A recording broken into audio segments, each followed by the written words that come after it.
بابر ظہیر الدین محمد مغل سلطنت کا بانی اور مغل بادشاہ ہمایوں کے والد 14 فروری 1483 کو پیدا ہوئے۔ مغل حکمرانوں میں سے ایک کے طور پر پہچانے جانے والے، انہوں نے مغلیہ سلطنت کو مستحکم کرنے کے لیے شاندار فتوحات حاصل کیں۔ ان کی قیادت میں مغل سلطنت نے تقریباً 3 صدیوں تک ہندوستان پر اپنا تسلط برقرار رکھا۔ وادی فرگانہ، جو اب ازبکستان میں ہے، کے اندیجان میں پیدا ہوئے۔ بابر شیخ مرزا دوم فرگانہ کے گورنر کے بڑے بیٹے اور تیمور 1336 سے 1336 کے عظیم پوتے تھے۔ 1405 بابر نے 12 سال کی عمر میں 1494 میں اپنے دار الحکومت اخسی کاٹ میں فرگانہ کے تخت پر بیٹھا اور اسے بغاوت کا سامنا کرنا پڑا۔ اس نے 2 سال بعد سمرقند کو فتح کیا، اس کے فوراً بعد ہی فرگانہ سے محروم ہو گیا۔ فرگانہ کو دوبارہ فتح کرنے کی کوشش میں اس نے سمرقند کا کنٹرول کھو دیا۔ 1501 میں دونوں علاقوں پر دوبارہ قبضہ کرنے کی اس کی کوشش ناکام ہو گئی جب ازبک شہزادہ محمد شیبانی نے اسے شکست دی اور بخارا کے خانیت کی بنیاد رکھی۔ 1504 میں اس نے کابل کو فتح کیا، جو البیگ دوم کے شیرخوار وارث عبدالرزاق مرزا کے زیر انتظام تھا۔ بابر نے صفوی شہنشاہ اسماعیل اول کے ساتھ شراکت قائم کی اور ترکستان کے کچھ حصوں کو دوبارہ فتح کیا، بشمول سمرقند، صرف اسے دوبارہ کھونے کے لیے اور دوسری نئی فتح شدہ زمینیں شیبانیوں کے حوالے کر دیں۔ تیسری بار سمرقند کو کھونے کے بعد بابر نے اپنی توجہ ہندوستان کی طرف موڑ دی اور ہمسایہ صفوی اور عثمانی سلطنتوں سے امداد لی۔ اس نے 1526 میں پانی پت کی پہلی جنگ میں دہلی کے سلطان ابراہیم لودھی کو شکست دی اور مغل سلطنت کی بنیاد رکھی۔ دہلی میں لودھی کی شکست سے پہلے دہلی کی سلطنت ایک طویل عرصے سے زوال کی حالت میں خرچ شدہ قوت تھی۔ رانا سانگا کی حکمرانی کے تحت میواڑ کی متصل ریاست شمالی ہندوستان میں بڑی طاقت بننے کی خواہش رکھتی تھی۔ سانگا نے پرتھوی راج چوہان کے بعد پہلی بار کئی راجپوت قبیلوں کو متحد کیا اور 1,00,000 راجپوتوں کے عظیم اتحاد کے ساتھ بابر پر پیش قدمی کی۔ خانوا کی لڑائی میں بابر کو شامل کیا۔ بابر 10,000 سے کم سپاہیوں کے ساتھ کنواں پہنچا۔ بہرحال سانگا کو بابر کی ہنرمند فوج کی پوزیشننگ اور بارود، خاص طور پر ماچس اور چھوٹی توپوں کے استعمال کی وجہ سے ایک بڑی شکست کا سامنا کرنا پڑا۔ خانوا کی جنگ ہندوستانی تاریخ کی سب سے فیصلہ کن لڑائیوں میں سے ایک تھی، پانی پت کی پہلی جنگ سے بھی زیادہ، کیونکہ رانا سانگا کی شکست شمالی ہندوستان پر مغلوں کی فتح میں ایک اہم واقعہ تھا۔ مذہبی طور پر بابر نے اپنی زندگی کا آغاز ایک مسلمان کے طور پر کیا تھا، لیکن وہ اہم ارتقاء سے گزرا۔ بابر زیادہ روادار ہو گیا کیونکہ اس نے نئے علاقوں کو فتح کیا اور عمر بڑھی، دوسرے مذاہب کو اپنی سلطنت اور اس کے دربار میں پرامن طور پر ایک ساتھ رہنے کی اجازت دی۔ اس نے الہیت، شاعری، جغرافیہ، تاریخ اور حیاتیات کی طرف ایک خاص کشش کا بھی مظاہرہ کیا، وہ مضامین جنہیں اس نے اپنے دربار میں فروغ دیا۔ تیموری نژاد ثانیہ کے نمائندوں کے ساتھ اس کی اکثر وابستگی ہوئی۔ ان کے مذہبی اور فلسفیانہ موقف کی خصوصیات انسانیت پر مبنی ہیں۔ بابر نے کئی شادیاں کیں۔ ان کے بچوں میں ہمایوں، کامران مرزا، ہیندل مرزا، معصومہ سلطان بیگم اور مصنفہ گلبدن بیگم قابل ذکر ہیں۔ بابر 1530 میں آگرہ میں فوت ہوا اور ہمایوں اس کا جانشین ہوا۔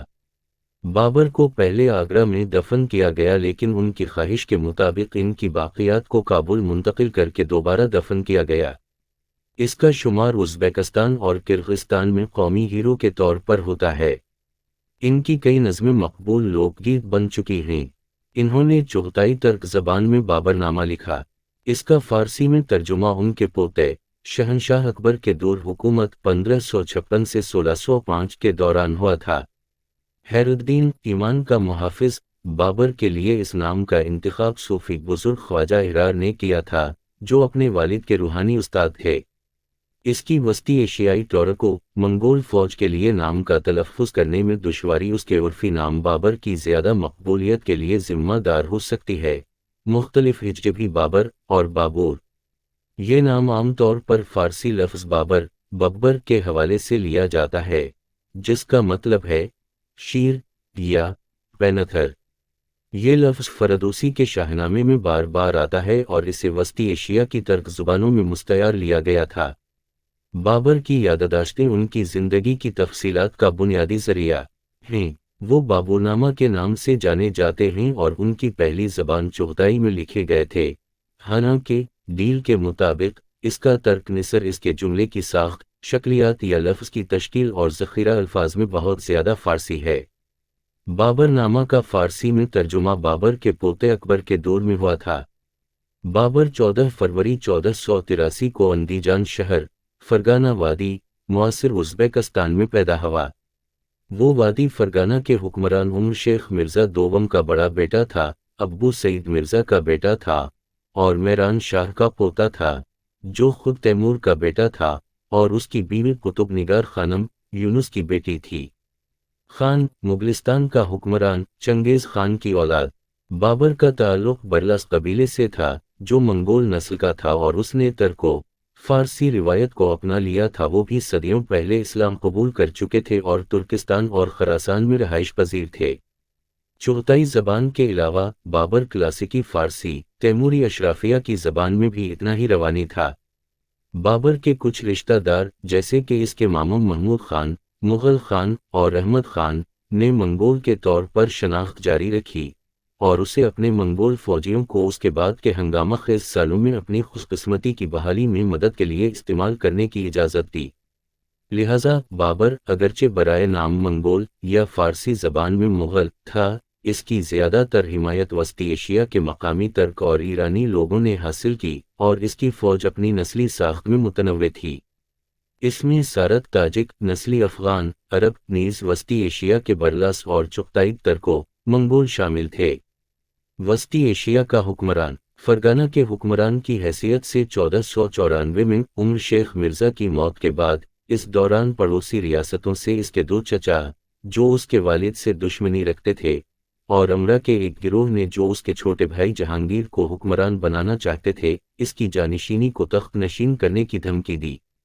اس کے چچا اسے اس عہدے سے اور اس کے آنے والے بہت سے دوسرے علاقائی املاک سے ہٹانے کی کوششوں میں انتھک تھے۔ بابر اپنی نانی حسن دولت بیگم کی مدد کی وجہ سے اپنا تخت محفوظ کرنے میں کامیاب رہا، حالانکہ اس میں کچھ قسمت بھی شامل تھی۔ اس کی سلطنت کے آس پاس کے بیشتر علاقوں پر اس کے رشتہ داروں کی حکومت تھی جو تیمور یا چنگیز خان کی اولاد تھے اور مسلسل تنازعات میں رہتے تھے۔ اس وقت حریف شہزادے مغرب میں سمرقند شہر پر لڑ رہے تھے جس پر اس کے پھوپھی زاد بھائی کی حکومت تھی۔ بابر کا شہر پر قبضہ کرنے کی بڑی خواہش تھی۔ 1497 میں اس نے سمرقند کا 7 ماہ تک محاصرہ کیا اور آخرکار اس پر کنٹرول حاصل کر لیا۔ اس کی عمر 15 سال تھی اور اس کے لیے یہ مہم ایک بہت بڑی کامیابی تھی۔ بابر اپنی فوج میں انحطاط کے باوجود شہر پر قبضہ کرنے میں کامیاب رہا، لیکن بعد میں وہ شدید بیمار ہو گیا۔ دریں اثنا تقریباً 350 کلومیٹر 220 میل کے فاصلے پر اپنے بھائی کی حمایت کرنے والے رئیسوں کے درمیان ایک بغاوت نے اسے فرگانہ لوٹ لیا۔ جب وہ اس کی بازیابی کے لیے مارچ کر رہا تھا، اس نے سمرقند کو ایک حریف شہزادے سے کھو دیا اور اس کے پاس کوئی بھی نہیں رہا۔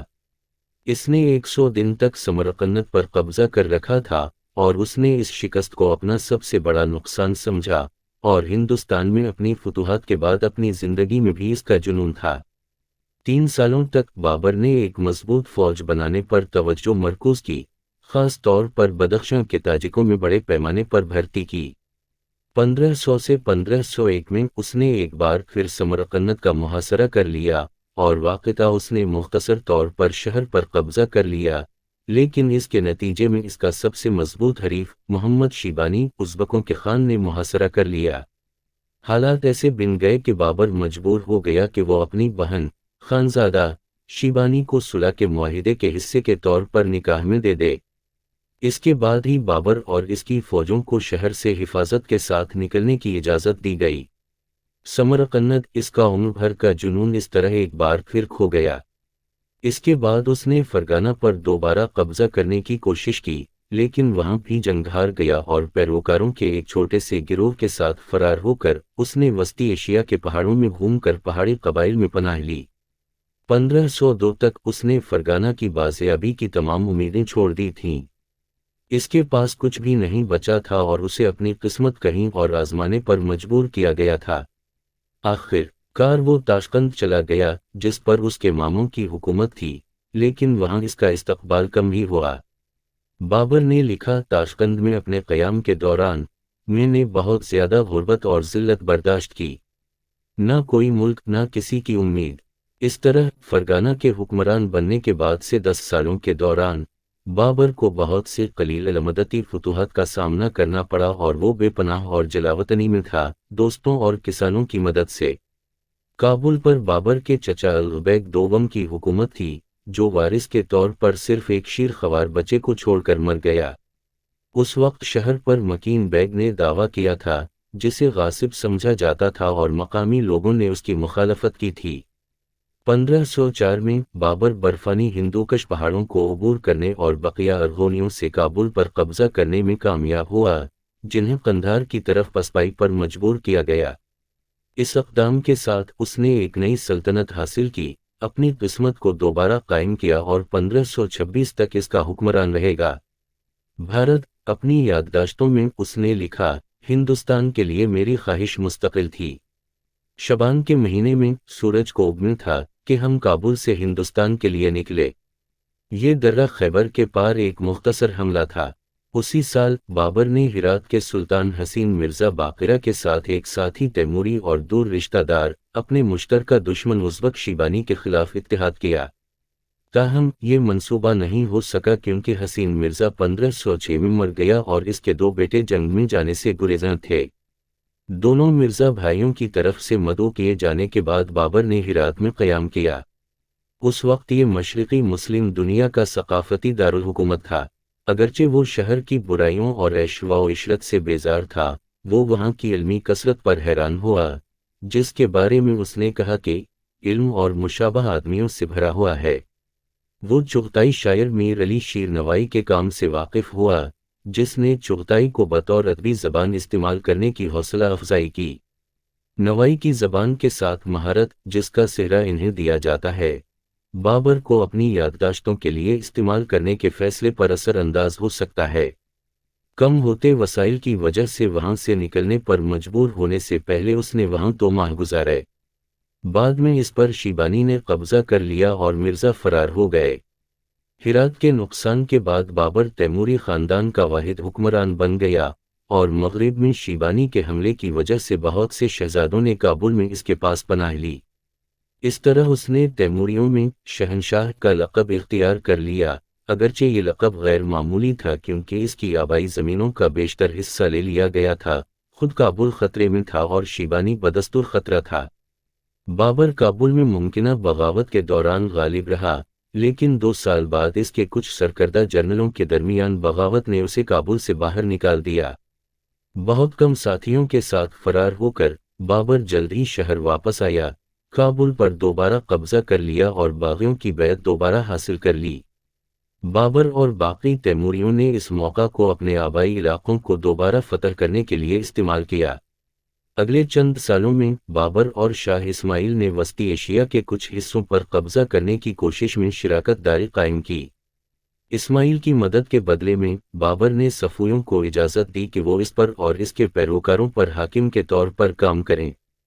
اس طرح 1513 میں اپنے بھائی ناصر مرزا کو کابل پر حکومت کرنے کے لیے چھوڑنے کے بعد وہ تیسری بار سمرقند پر قبضہ کرنے میں کامیاب ہوا۔ اس نے بخارا بھی لے لیا لیکن دونوں کو دوبارہ ازبکوں سے ہار گیا۔ شاہ اسماعیل نے بابر کو اپنی بہن خانزادہ کے ساتھ ملایا، جسے حال ہی میں فوت ہونے والی شیبانی سے شادی کرنے کے لیے قید کر دیا گیا تھا۔ بابر 3 سال کے بعد 1514 میں کابل واپس آیا۔ اس کی حکمرانی کے اگلے 11 سالوں میں بنیادی طور پر مشرقی پہاڑوں پر چھاپے مارنے کے علاوہ افغان قبائل، اس کے رئیسوں اور رشتہ داروں کی نسبتاً معمولی بغاوتوں سے نمٹنا شامل تھا۔ بابر نے اپنی فوج کو جدید اور تربیت دینا شروع کی، حالانکہ یہ اس کے لیے نسبتاً پرامن دور تھا۔ ازبکوں کو فتح کرنے اور اپنے آبائی وطن پر دوبارہ قبضہ کرنے کے لیے پرعزم، بابر اپنے اتحادیوں عثمانیوں سے محتاط تھا اور ان کے ساتھ رسمی سفارتی تعلقات قائم کرنے کی کوئی کوشش نہیں کی۔ تاہم اس نے میچ لاک کمانڈر مصطفیٰ رومی اور کئی دوسرے عثمانیوں کو ملازمت دی۔ ان سے اس نے میدان میں صرف محاصرے کے بجائے ماچس اور توپوں کے استعمال کا حربہ اپنایا، جس نے اسے ہندوستان میں ایک اہم فائدہ پہنچایا۔ مغلیہ سلطنت کی تشکیل، لودھی خاندان، دہلی سلطنت اور کابل کا محاصرہ 1504۔ بابر کا سکہ بہلول لودھی کے معیار پر مبنی قلعہ آگرہ 936 دو چشمی ہے۔ بابر اب بھی ازبکوں سے فرار ہونا چاہتا تھا اور اس نے بدخشاں کے بجائے ہندوستان کو پناہ گاہ کے طور پر چنا جو کابل کے شمال میں تھا۔ انہوں نے لکھا، ایسی طاقت کی موجودگی میں ہمیں اپنے لیے کوئی جگہ سوچنا پڑی اور اس بحران اور وقت کے دراڑ میں ہمارے اور مضبوط دشمن کے درمیان ایک وسیع خلا پیدا کرنا پڑا۔ سمرقند کے تیسرے نقصان کے بعد بابر نے ایک مہم شروع کرتے ہوئے شمالی ہندوستان کی فتح پر پوری توجہ دی۔ وہ 1519 میں دریائے چناب تک پہنچا جو اب پاکستان میں ہے۔ 1524 تک اس کا مقصد صرف پنجاب تک اپنی حکمرانی کو بڑھانا تھا، خاص طور پر اپنے آباء و اجداد تیمور کی میراث کو پورا کرنا، کیونکہ یہ اس کی سلطنت کا حصہ ہوا کرتا تھا۔ اس وقت شمالی ہندوستان کے کچھ حصے دہلی سلطنت کا حصہ تھے، جس پر لودھی خاندان کے ابراہیم لودھی کی حکومت تھی، لیکن سلطنت ٹوٹ رہی تھی اور بہت سے منحرف تھے۔ بابر کو پنجاب کے گورنر دولت خان لودھی اور ابراہیم کے چچا علاء الدین کی طرف سے دعوت نامے موصول ہوئے۔ اس نے ابراہیم کے پاس ایک سفیر بھیجا جس نے خود کو تخت کا صحیح وارث ہونے کا دعویٰ کیا، لیکن سفیر کو لاہور، پنجاب میں حراست میں لے لیا گیا اور مہینوں بعد رہا کر دیا گیا۔ 1590 بابر 1524 میں لاہور کی طرف روانہ ہوا، لیکن پتہ چلا کہ دولت خان لودھی کو ابراہیم لودھی کی بھیجی ہوئی افواج نے بھگا دیا تھا۔ جب بابر لاہور پہنچا تو لودھی فوج نے مارچ کیا اور اس کی فوج کو شکست دی گئی، اور لودھی کے ایک اور باغی چچا عالم خان کو گورنر بنا دیا۔ عالم خان کو جلد مزول کر دیا گیا اور کابل فرار ہو گئے۔ جواب میں بابر نے عالم خان کو فوج فراہم کی جو بعد میں دولت خان لودھی کے ساتھ شامل ہو گئے، اور تقریباً 30,000 فوجیوں کے ساتھ مل کر انہوں نے ابراہیم لودھی کا دہلی میں محاصرہ کر لیا۔ سلطان نے آسانی سے شکست دی اور عالم کی فوج کو بھگا دیا، اور بابر نے محسوس کیا کہ وہ اسے پنجاب پر قبضہ کرنے کی اجازت نہیں دے گا۔ نومبر 1525 میں بابر کو پشاور میں خبر ملی کہ دولت خان لودھی نے رخ بدل لیا ہے اور بابر نے علاء الدین کو بھگا دیا ہے۔ اس کے بعد بابر نے دولت خان لودھی کا مقابلہ کرنے کے لیے لاہور کی طرف مارچ کیا، صرف یہ دیکھنے کے لیے کہ دولت کی فوج ان کے قریب پہنچ کر پگھل گئی۔ دولت نے ہتھیار ڈال دیے اور اسے معاف کر دیا گیا۔ اس طرح دریائے سندھ عبور کرنے کے 3 ہفتوں کے اندر بابر پنجاب کا آقا بن چکا تھا۔ بابر نے سرہند کے راستے دہلی کی طرف کوچ کیا۔ وہ 20 اپریل 1526 کو پانی پت پہنچا اور وہاں ابراہیم لودھی کی 1,00,000 سپاہیوں اور 100 ہاتھیوں کی عددی لحاظ سے اعلیٰ فوج سے ملاقات کی۔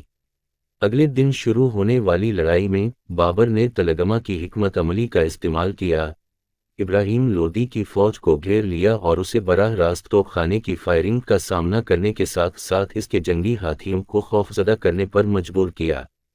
ابراہیم لودھی جنگ کے دوران مر گیا، اس طرح لودھی خاندان کا خاتمہ ہوا۔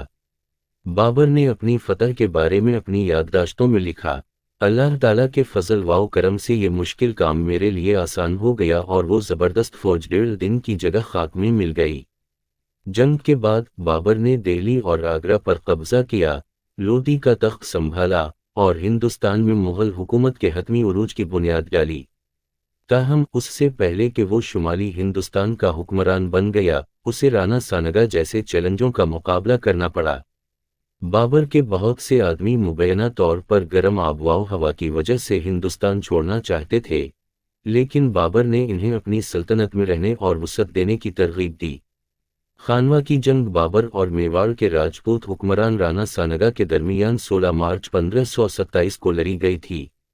رانا سانگا بابر کو مزول کرنا چاہتا تھا اور دہلی کو ضم کر کے راجپوت علاقوں کو بھی بڑھانا چاہتا تھا۔ رانا سنگھا کی آگرہ کی طرف پیش قدمی کی خبر ملنے پر بابر نے خانوا، موجودہ بھارتی ریاست راجستھان میں دفاعی پوزیشن حاصل کی، جہاں سے اسے بعد میں جوابی حملہ کرنے کی امید تھی۔ کے وی کرشنا راؤ کے مطابق بابر نے اپنی اعلیٰ جنرل شپ اور جدید حکمت عملی کی وجہ سے جنگ جیتی۔ یہ جنگ ہندوستان کی پہلی جنگ تھی جس میں توپیں اور بندوقیں تھیں، اور ہندو سردار سلہادی 6000 سپاہیوں کی چھاؤنی کے ساتھ بابر کی فوج میں شامل ہوا۔ بابر نے سانگا کی قیادت کی مہارت کو تسلیم کیا اور اسے اس وقت کے دو سب سے بڑے غیر مسلم ہندوستانی بادشاہوں میں سے ایک کہا۔ دوسرے کا نام وجے نگر کا کرشنا دیورایا تھا۔ چندیری کی جنگ خانوا کی لڑائی کے 1 سال بعد ہوئی۔ یہ خبر موصول ہونے پر کہ سانگا نے اس کے ساتھ تنازعہ کی تجدید کی تیاری کر لی ہے، بابر نے رانا کو الگ تھلگ کرنے کا فیصلہ کیا اور اپنے ایک سخت ترین حلیف مدنی رائے کو، جو مالوا کا حکمران تھا۔ چندری پہنچنے پر 20 جنوری 1528 کو بابر نے مدنی راؤ کو چندری کے بدلے میں شمس آباد کی پیشکش کی، لیکن یہ پیشکش مسترد کر دی گئی۔ رات کے وقت بابر کی فوج نے چندری کے بیرونی قلعے پر قبضہ کر لیا اور اگلی صبح اوپری قلعہ پر قبضہ کر لیا گیا۔ بابر نے خود حیرت کا اظہار کیا کہ آخری حملے کے 1 گھنٹے کے اندر اوپری قلعہ گر گیا تھا۔ فتح کی کوئی امید نہ دیکھ کر مدنی رائے نے جوہر کا اہتمام کیا۔ مذہبی پالیسی: بابر نے 1526 میں لودھی خاندان کے آخری سلطان ابراہیم لودھی کو شکست دی۔ بابر نے 4 سال حکومت کی اور اس کے بعد اس کا بیٹا ہمایوں تخت نشین ہوا، جس کے دور حکومت کو عارضی طور پر سوری خاندان نے چھین لیا تھا۔ ان کے 30 سالہ دور حکومت میں ہندوستان میں سکھ مسلم نقطہ نظر سے صدمے کے ریکارڈز میں 16ویں صدی کے سکھ ادب میں درج ریکارڈ شامل ہیں۔ بابر کی وفات 26 دسمبر 1530 کو ہوئی۔